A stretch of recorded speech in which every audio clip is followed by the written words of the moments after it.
Welcome back to the Bluechip Breakdown, Vols fans. I'm your host, Bull. It is Wednesday of game week, and normally we will be taking a look at our 7 keys for victory. But since we're playing up against UT Chattanooga, I don't think that we need 7 keys for victory. I'll just be talking about the 7 things that I want to see this team do on Saturday to know that we are ready for NC State coming up next weekend. And we'll also throw another segment into this, just kind of talking about a few things that I would like to see us put on film for NC State and for the rest of the season. As always, y'all, please make sure to like and subscribe to the channel. And we still have some slots available for our live stream coming up on Saturday, either for the pre or post game. If y'all would like to sign up for that, then the sign up link will be down in the description below, right next to live stream sign up. And if you don't want to join us, that's perfectly fine. But if you do want to join us, just know you don't need a fancy camera or a fancy microphone, any of that. As long as whatever you're operating off of, whether it's your phone, laptop, what have you, has some sort of a microphone, you can join us. You don't even have to have your face on here. You can just go audio only. So please make sure to do that. Get signed up before tomorrow at 8 p.m. So thank y'all so much for all of the support. Let's go and jump into the video. All right, so we'll be starting off with the 4 things that I would love to see us put on film to show NC State and everybody else that's going to be left on our schedule. Number one is going to be show some two tight end sets. And the main reason for this is NC State struggled mightily versus two tight end sets last season. Notre Dame blew them out as like 45-24, something like that. As a matter of fact, that's the game that we did Holden Stays' film breakdown off of because he just completely and totally went off in that game. But there's a lot that we can do with two tight end sets inside of this scheme, and also because of the personnel that we have with our tight ends. We got guys like Ethan Davis, who we know could be a really good inline blocker, but you can also flex him out as a wide receiver. So you can still kind of run that spread, where we kind of like spread you out from sideline to sideline, stretch the whole defense thin. But then you could, while keeping that tempo going, come back to some tighter sets and run the football. Also, because NC State likes to run that 3-3-5, the two tight end set helps a lot in the running game, and running the football versus NC State is going to be very important. So I think just because of the versatility that we have with our tight ends is something that we need to start working on. Now, there's a couple of schools of thought whenever it comes to what do you want to put out on film for the other team to see in the upcoming weeks. Well, there is one where you say, hey, I don't want to show anything at all and just make them, have to try to plan for it in game. And I think that Coach Heupel's probably closer to that school of thought because he does not release anything to anybody at all. But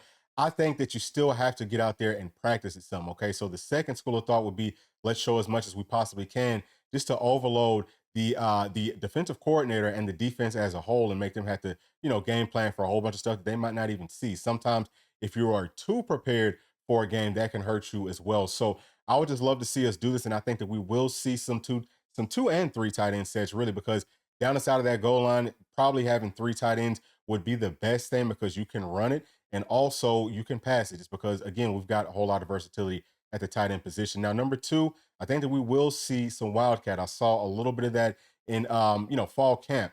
And I believe it was Deshaun Bishop, maybe it was Khalifa Keith right there next to him, or it might have been Peyton Lewis.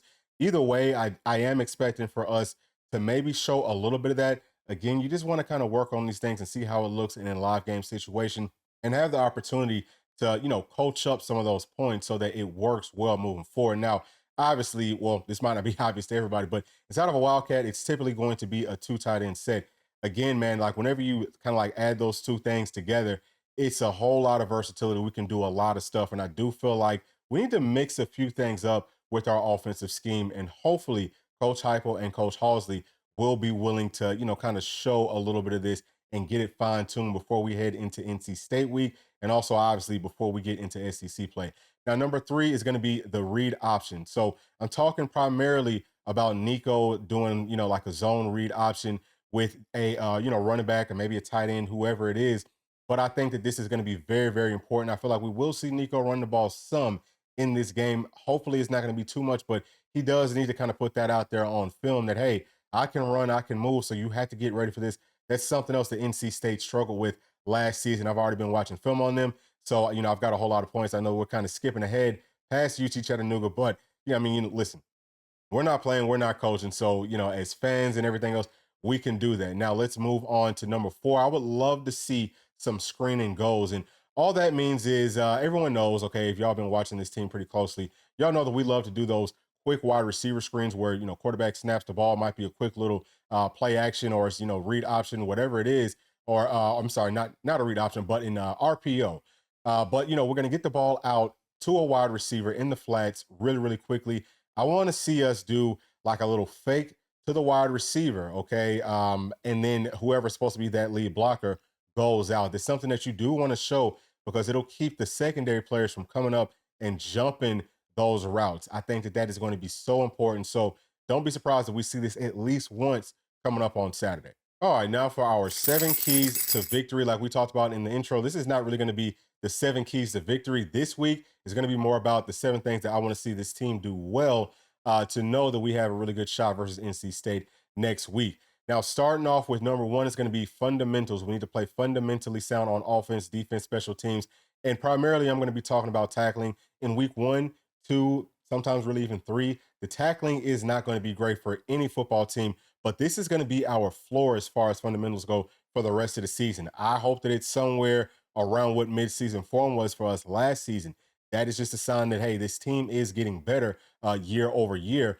And I think that we will look pretty sharp here. Again, tackling is probably going to be the biggest issue, but it's not just about the tackling. It's also about getting off blocks, getting into the proper run fits, maintaining gaps, playing with proper leverage, and also doing a really good job blocking with the hand placement, with how you're moving your feet. Our offensive line needs to do a really good job of, just looking fundamentally perfect, I believe, in this game for me to feel very confident heading into the rest of this season.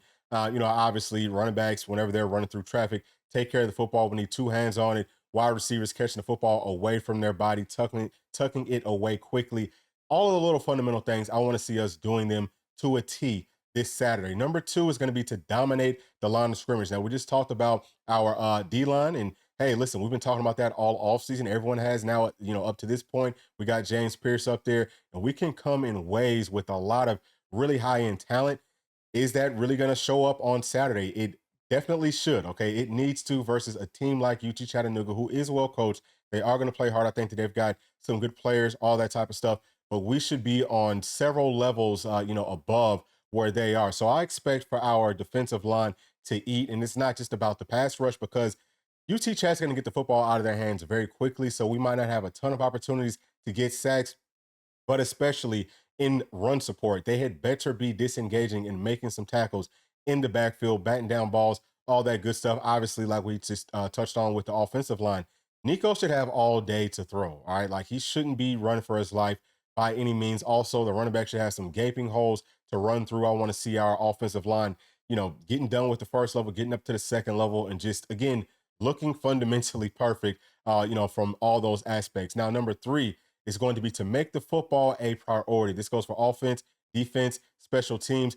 Obviously, it starts off with Nico. Don't put the ball in harm's way. I hope that he has no turnovers. He shouldn't have any at all. Now, he is kind of a gunslinger, so he's not afraid to fit it into some good spots. But the thing about Nico is he's special in that he can fit it into those tight windows. He's extremely accurate, especially on the run, and that is very rare. But I'm expecting to see that coming up on Saturday. And also, running backs, again, make sure that whenever you are in traffic, that you have 2 hands on that football. The ball should not touch the ground. If it ever does, y'all better be jumping down there to get to it, like it's worth $500 billion, right? Same thing goes for the defense. We need to try to get to the football. I want to see turnovers on defense. I think that we should have multiple turnovers. I actually said that the front 7, or I'm sorry, the front 4, and then the linebackers, and then that third level should all have some sort of a turnover in this game. I would feel very good about our defense's chances if we can turn that football over and get it back to our offense that goes up tempo. If it turns into an all the time back and forth, hey, look, balls, offense scores and then defense gets the ball right back to them and it's just back and forth, back and forth. Obviously, that is a recipe for an extremely dominant team. And I think that that would be scary for the rest of this country. Now, for number 4, I want to see our playmakers making plays, and not just our playmakers, but I want to see everybody making plays. On Saturday, everyone should be a playmaker. And I'm talking about, again, running backs, right? Like hit the home run. Don't just get what's there. Show them that you can get a little bit more. Make people miss out in the open field. That's going to be very, very critical for the success of this team. Also, wide receivers. Win some one-on-one, 50-50 type balls. I'm talking to you, Chris Brazzell. All right, we've been seeing it all off season. Can you do it when it counts in a game? I think that he will, and it's not just them, but everyone else, tight ends, all those guys, same thing. Again, back to the defense, strip sacks, go after that football, third downs, things like that, get off the field. bat the football down. I want to see a whole lot of that, or getting sacks, whatever it takes. I want to see our guys out there making plays. Now for number five, I want to see us be assignment sound, and we won't really know exactly what each play call is. Like we can just kind of tell a little bit, but we won't fully know what everyone's supposed to do on any given play. This kind of goes back to the fundamental stuff. We can tell off of the, based off of the play, what they're probably supposed to be doing. So we just want to see that. We just want to see that we are taking care of all of our assignments. And that one's really more for the coaching staff to, understand on their own. The players should know on their own as well. I don't want to see any busts in coverage, things like that. We should not have any of that at all throughout this entire game. Now, for number six, we need to minimize penalties. This has been something that I feel like we've struggled with, especially with the offensive line, false starts, holds, personal fouls, face masks, horse collars, things like that, pass interference. This game needs to be very clean from that perspective. And I think that it will be, at least hopefully, it will be just because we are athletically on a completely different level than anyone on UT Chattanooga's team. So we shouldn't have to do any of that. And I hope that we don't. This should be a game where we have, I'm going to say, two penalties or less. You probably will have one or two, but if we could have zero, obviously that would be ideal. And the last thing at number seven is going to be to stay healthy. Now, you can't really force yourself, or you can't really make yourself stay healthy throughout an entire course of a football game, 60 minutes of rock'em sock'em, like Coach Fromer used to say. But you can do a few little things, right? Like, let's say if you're running the football, if you're a ball carrier in any sort of a way, if someone's holding on to your leg, you shouldn't be, dragging them, maybe fall forward and that's it. Just don't put yourself in situations where you could potentially get injured. Same thing kind of on defense. If there's a pile, right? And if you're coming downhill, instead of, trying to take that kill shot, which you'll probably start to do in next week's game, just kind of let up, right? Like get yourself up there, kind of close to the pile. You don't want to stand around piles by any means, but just kind of get yourself into the habit of getting up there, running towards that football, but back off so that you're not, hitting one of your own teammates. We don't need any friendly fire throughout this game. As long as we stay healthy, y'all, and as long as we execute all of the keys that we just talked about today, I'm going to feel very, very confident about the rest of the season. I cannot wait for this game. We will have some more things coming out here on Thursday and more than likely on Friday. So y'all stay tuned for that. But please let me know your thoughts down in the comment section. And as always, please make sure to like, subscribe, hit that notification bell, share with your friends, family, and other volunteer fans. We'll see y'all on the next one. Thanks. Peace.